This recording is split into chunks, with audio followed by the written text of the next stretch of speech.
Hello, James. Yeah, I'm just buying some vegetables from you. Could I have these as well, please? Okay. Thank you very much. What else? That is everything. So how much money do I need to give for you now? Thank you.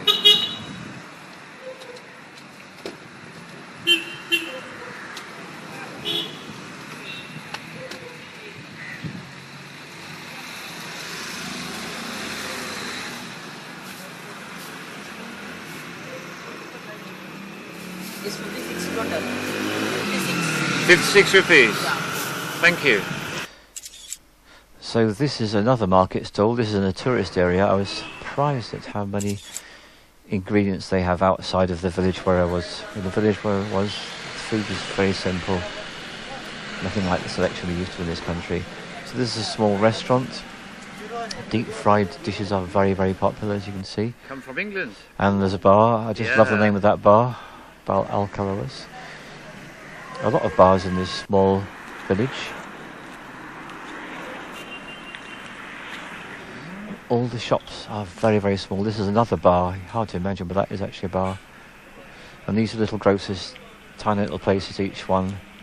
You notice that there's a lot of advertising going on. Right, Alcoholics Anonymous, as well as the bars, they cater for every need.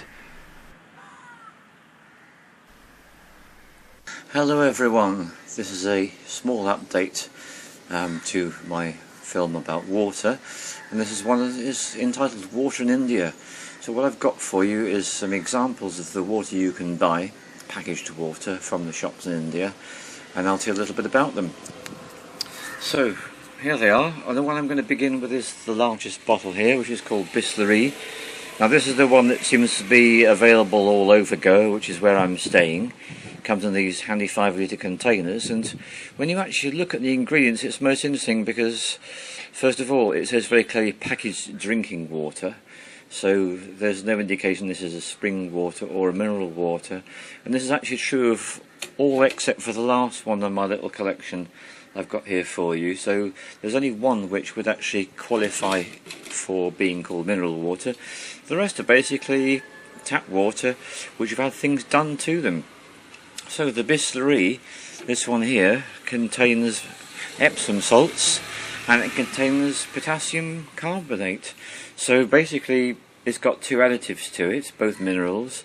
And the Epsom salts, well, I'll say the one good thing about it, which is it's actually a very good cleanser and it's used in liver cleanse. Having said that, it doesn't half affect the taste. So I've got a sample here. Definitely has a particular taste which you get to put up with after a while, because this is the only water I can find pretty much everywhere. This one here, Agua de Fonte, you'll find when you look at the ingredients, it's another packaged drinking water, which means it's just another tap water. Now, all these three have been subjected to ozonization, which is a really good thing. So it means the water has ozone passing through it, which certainly purifies it and is also known for giving good health properties. If the water's been ozonated, it's far better than chlorinating water, much safer to use altogether. They've also all been filtered. This particular one, Aquafina, suggests it's been through a 5-stage process which includes sand filtration, filtration through carbon, something called reverse osmosis. Now reverse osmosis is a very expensive form of filtration. If you do want to go for water filtration, it's about the best one to go for, because it really does remove everything that would be toxic, which is great. Ozonized again. None of the tastes of these are at all pleasant, frankly. So I've saved the best till last. And this is it. It's called Himalayan, which certainly gives you a different feeling. It's got a lot of blather on the side, which is all very fancy. And when you look at the ingredients, it does say very clearly it is a mineral water. It's the only one that says that, natural mineral water. It's got a good list of minerals in it, perfectly respectable like you'd find in any British mineral water. It's made by a massive conglomeration called Tata in India, T-A-T-A. They seem to make everything from stereos to TVs to lorries to apparently mineral water. So I taste this one, and this one is fantastic. It's the only one that I've been able to find here that is a mineral water, and you don't need to read the ingredients on the bottle. You don't need to look at what's in it, you just have to taste it, and it tastes fantastic. So, well done, this particular company. It is actually a mineral water. I've only been able to find it in one shop in all the time I've been in Go, which is about a month, so I've a job to find it, but at least there's one out there which I could say is really worth drinking. Okay, cheers everyone. So, what about the tap water, you say? Well, the first thing that surprises me is I turn the tap on. The cold is never cold. It could be anything from lukewarm to actually hot. So that's not quite encouraging, because the hotter the water is, the more likely it's going to support bacterial life, microbes. So I've not drunk it, I have cooked with it and survived that experience, but I'll be honest with you, I have not, and I'm not going to attempt to drink the stuff. So, the only other thing to say is there's no taste of chlorine, which is great, there's no chlorine in it, but it does mean to say that if there are bacteria in it, it's going to be teeming. So I'm not going to take the risk. Cheers. Right, well here I am on the beach, there's a lovely little pool. I can see what looks like a shell here. Let's have a look. And it's an empty shell. Hey, how about that? Here's another shell. Let's have a look. Here's another empty shell. It's always crap, you can imagine, that it's going to go shooting off so quickly. It's scarcely catching one's film. And these boats, I'm just so amazed actually seeing these boats go into the sea. You think, how do they survive? But they do. And there's the fishermen sorting out their nets. A really complicated business. And while I was there, they actually transported this boat all the way off the beach onto the road. It's a mammoth undertaking using blocks of wood greased. Okay, there's the boat being worked on. And how's this for fishing nettage?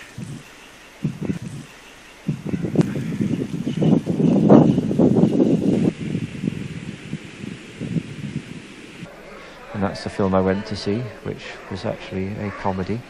Didn't realise that until I was watching it.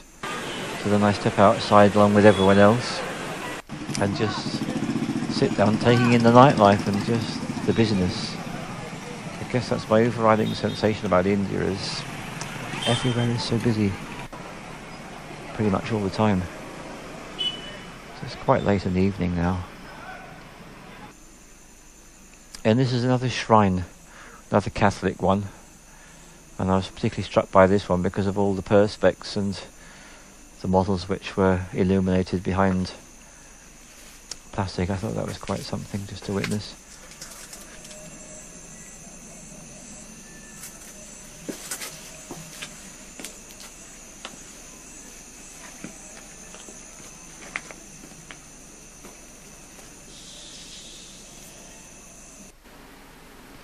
And this is a Portuguese colonial style house. This was my potential landlord. If I'd stayed out another month, I would have been renting a place from this guy.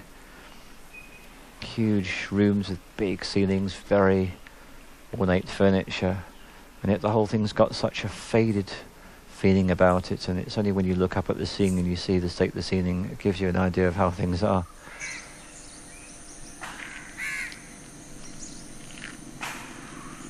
It's early morning in Cancelling, and I'm off to the beach again, but I'll soon be going. That's the apartment block.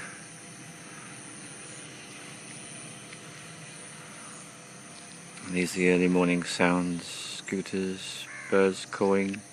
Got one of my favourite sounds of all, the barking dog.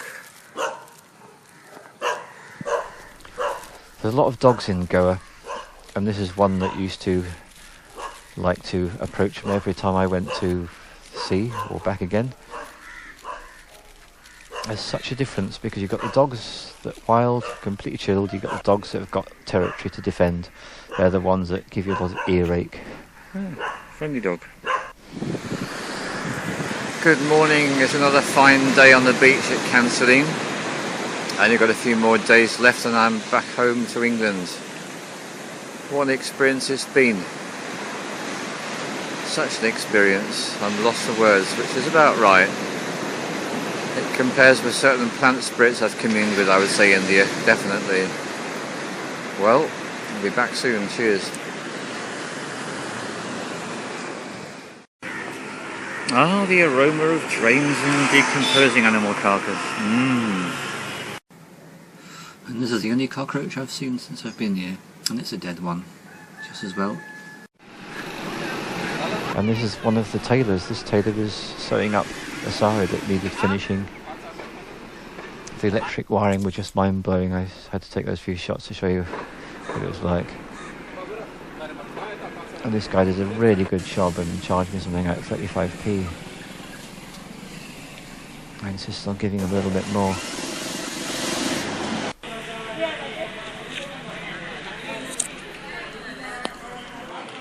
Well, it's the 9th of November and the tourist season is now in full swing. There's white people walking about everywhere, so it's really funny to be the last day I'm here, and I've seen it from really quiet to busy. Cheers. That's what you want to look for if you want to change money. The words Western Union, instant money change, most places. My landlord introduced me to this restaurant, and it was one of the finest, no doubt about it. Very simple inside, but the food quality was so good, and the guy there, the t-shirt, is doing the cooking. This is Kajun's restaurant. He's actually a chef who's been trained in a top hotel, so you're getting incredibly good cuisine from this guy at ridiculously cheap prices, like maybe £3 or £4 for a meal with drinks.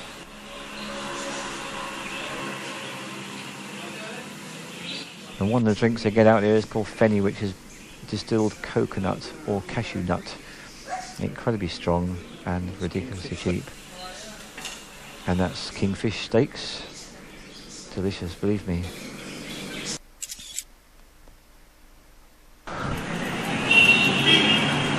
So here's Mumbai.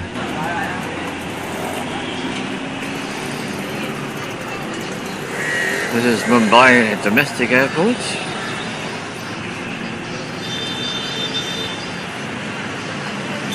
As you can see, it's a quiet day.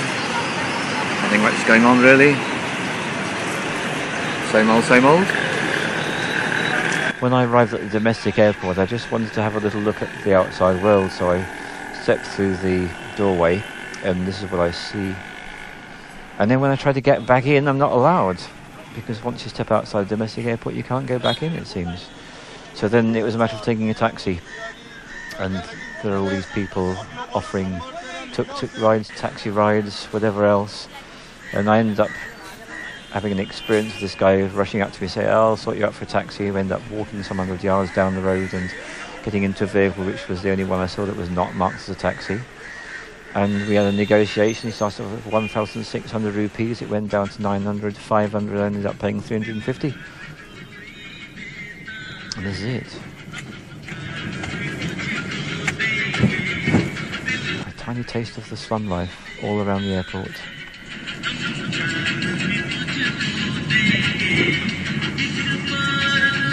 There's guys washing themselves, there's oxen, you name it.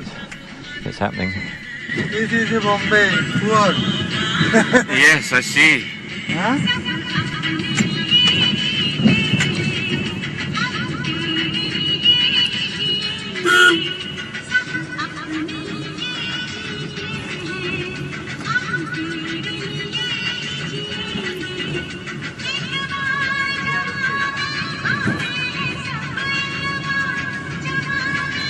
Well, there's the thing, I never wanted to go, but India creeps under your skin, and it's left me with this feeling is I will be back. And partly it's the challenge. It's like there's so much I didn't do, there's so much I didn't experience. It says you need to find out more.